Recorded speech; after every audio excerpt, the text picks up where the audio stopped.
আসসালামু আলাইকুম গাইস, কেমন আছেন আপনারা? আশা করি ভালো আছেন। আল্লাহর রহমতে আমিও ভালো আছি, কিন্তু আমার মনটা খুবই খারাপ, কারণ আমার হাজব্যান্ডের ছুটি শেষ। 1 মাসের ছুটিতে আসছিল সে দেশে, এখন ছুটি শেষ, চলে যাচ্ছে। আমরা সবাই এয়ারপোর্ট দিতে আসছি আমার হাজব্যান্ডকে, আমার ননাস, বড় আপা, আমি।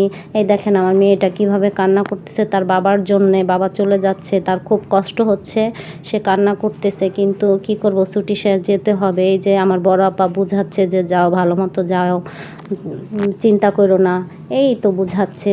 এই যে চলে যাচ্ছে, আমি আর আমার মেয়ে পিছ থেকে দেখতেছি কিভাবে যাচ্ছে। খুব কষ্ট হচ্ছে, কিন্তু কিছু করার নেই। এই যে আমার মেয়ে বাবাকে দেখতেছে, কান্না করতেছে, ওর বাবাও কান্না করতেছে। সবাই দোয়া করবেন যেন আবার খুব তাড়াতাড়ি আসতে পারে আমাদের সবার সাথে দেখা করতে। ইনশাল্লাহ সবাই দোয়া করবেন। আবার আসছিল একবার, ইমিগ্রেশন শেষ করে আবার দেখা করে গেল। ওই যে চলে যাচ্ছে, আমরা পিছ থেকে দেখতেছি যাচ্ছে, ওই যে আমাদেরকে টাটা দিচ্ছে। সবাই দোয়া করবেন আমাদের।